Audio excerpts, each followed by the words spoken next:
Hi friends, இன்றைக்கி ஒரு பொருளை வச்சு நல்லா ருசியாக இந்த குளிருக்கு சூப்பராக சாப்பிட்ற மாரி 3 விதமான டிஷ்ஷஸ் தான் செய்ய போகிறோம். இது வந்து சிகப்பு வேர்க்கடலை. இது எங்கள் ஊரில் எங்கள் தோட்டத்தில் தமிழ்நாட்டை வளைஞ்சது. என்னோடய அம்மா தீபாவளிக்கு வந்திருக்கிறப்ப எனக்கோசரம் கொஞ்சம் எடுத்துகிட்டு வந்திருந்தாங்க. இது சிகப்பு கல்லாக்கொட்டை. எங்கள் ஊரில் கல்லாக்கொட்டை, மல்லாட்டை இப்படி தான் சொல்லுவாங்க. கேட்குறதுக்கு ஒரு மாதிரியாக இருக்கும். அதனோட இதோட முழு பேர் வந்து வேர்க்கடலைன்னு சொல்லுவாங்க. இது மீடியம் ஃப்ளேமில் வந்து வறுத்து எடுத்துக்கலாம். ஹையில் வைக்கிறப்போ வந்து உள்ளே சரியாக வறுபடாது, மேலே வந்து தீஞ்ச மாதிரி டக்குன்னு வந்துடும். மீடியம் ஃப்ளேமில் வச்சு பொறுமையாக வந்து வறுத்து எடுத்துக்கணும். நான் 2 பாகமாக பிரித்து எடுத்துக்கிட்டேன். ஸ்வீட்டு காரம் 2மே செய்யலான்னு சொல்லிட்டு ஒரு 10 நிமிஷம் ஆறுனதுக்கு போல் அந்த தோலை எல்லாம் வந்து நல்லா இந்தமாரி உரித்து நீக்கிடணும். அந்த டெஸ்ட்டெல்லாம் எடுத்துகிட்டு அதுக்கப்புறம் க்ளீன் பண்ணியும் வச்சுக்கிட்டேன்.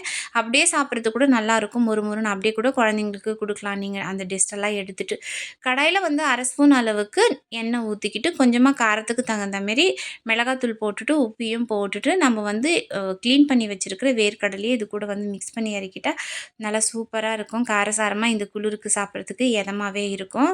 அதே கடாயை கழுவிட்டு நான் ஸ்வீட் செய்யறதுக்கோசரம் 1 கப்பு வேர்க்கடலைக்கு 1 கப்பு வெல்லங்கிற மாரி அளவுக்கு எடுத்துக்கிட்டேன். சின்ன கிளாஸில் 1/4 கிளாஸுக்குனா கொஞ்சம் கம்மியாக கூட ஊற்றலாம். தண்ணி வந்து நிறைய ஊற்றிடக்கூடாது. வெல்லம் நல்லா உருகி வந்த பார்த்துக்க இதுக்கு வந்து பாகு எடுக்கணும். பாகு தான் மெயின். தண்ணியை வந்து கொஞ்சமாக எடுத்துக்கிட்டு அதில் கொஞ்சம் கொஞ்சமாக ட்ராப் விட்டு வந்து அதை வந்து உருட்டி பார்க்குறப்ப நல்லா உருண்டையாக வரும். ஃபஸ்ட்டு எடுக்கிறப்ப வந்து பர்ஃபெக்டாக வராது. அதுக்கப்புறம் ஒரு 2, 3 டைம் விட்டு பார்க்கணும். அதுக்கப்புறம் வந்து அதை எடுத்து டக்குன்னு போடுறப்ப நல்லா சவுண்டு வரும். அதை தண்ணியில் வந்து வாயில் வச்சு கூட கடித்து பார்க்கலாம். நல்லா கடக்குன்னு சாக்லேட் கடிக்கிற மாரி சவுண்டு வரும். அப்போ வந்து கரெக்டாக இருக்குது பதம்னு அர்த்தம். வேர்க்கடலையை கொட்டி மிக்ஸ் பண்ணி ஆஃப் பண்ணிட்டு ஒரு பிளேட்டில் வந்து நெய் தடவிட்டு அதில் வந்து போட்டு நான் ஃப்ளாட்டாக பண்ணி வச்சுட்டேன். கைக்கு வந்து பிடிக்க முடிஞ்சால் உருண்டை கூட பிடிச்சிக்கலாம். நான் வந்து இந்தமாரி ஃப்ளாட்டாக பண்ணிவிட்டேன். பீஸ் கூட போடல, வேணா பீஸ் கூட போட்டுக்கலாம். இது வந்து ஜஸ்ட்டு கடையில் நான் எப்போனா வாங்கி சாப்பிடுவேன். ஒரு சின்ன பீஸ் வந்து ரொம்ப சின்னதுங்க. இப்போலாம் வந்து அதுவே ₹5. இப்போ நான் செஞ்சுருக்கிற அளவுக்கே வந்து அம்மானா நம்மளுக்கு ₹60 ₹70 அளவுக்கு ஆகும். அந்த அளவுக்கு இருக்கும். நான் வந்து அப்படியே கட் பண்ணி வந்து ஸ்டோர் பண்ணிக்கலான்னு வச்சுட்டேன். நீங்கள் ஒன்ஸ் இதை வந்து செஞ்சு வச்சுட்டிங்கன்னா குழந்தைங்களுக்கு ஒரு வாரத்துக்கு கொடுக்கலாம்.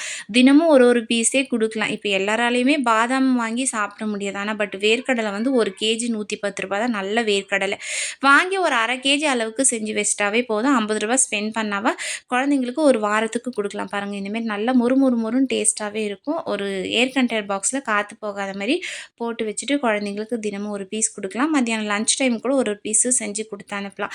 இன்னும் கொஞ்சம் கடலையை வந்து ஓவர் நைட்டு 8 ஹவர் வந்து ஊற வச்சுட்டேன். மறுநாள் காலையில் வந்து எடுத்து அதில் கொஞ்சமாக தண்ணி ஊற்றி குக்கரில் போட்டு உப்பு தேவைக்கேற்ப போட்டு ஒரு 5 விசில் விட்டு வேக வச்சு எடுத்துக்கிட்டேன். நம்ம ஃப்ரெஷ்ஷாக வந்து பச்சை கடலை வேக வச்சா இருக்கும் இல்லைங்களா, அந்த மாதிரியே இருக்கும். இது கூட வந்து வெங்காயம், கொஞ்சமாக கொத்தமல்லி, அதுக்கப்புறமா லெமனு, தக்காளி, உப்பு இதெல்லாம் போட்டுட்டு மிக்ஸ் பண்ணிட்டும் சாப்பிட்லாம். இதுவும் நல்லாயிருக்கும். ஈவினிங் டைமில் இந்த மாதிரியும் கொடுக்கலாம். வெயிட் லாஸ் பண்ணுறவங்களாம் காலையில் பிரேக்ஃபாஸ்ட்டாகவே எடுத்துக்கலாம். ரொம்ப டேஸ்ட்டாக நல்லாயிருக்கும். ட்ரை பண்ணி பாருங்கள். வீடியோ பிடிச்சா அப்படியே லைக் பண்ணி சப்ஸ்கிரைபும் பண்ணுங்கள். என்னோடய வீடியோவில் நான் ஷார்ட்ஸ் வீடியோ கூட போட்டுட்ருக்கேன். புதுசாக வீடியோ பார்க்குறவங்க ஷார்ட்ஸ் வீடியோவும் பாருங்கள். ஹால் பட்டன் கிளிக் பண்ணி பாருங்கள். Video notification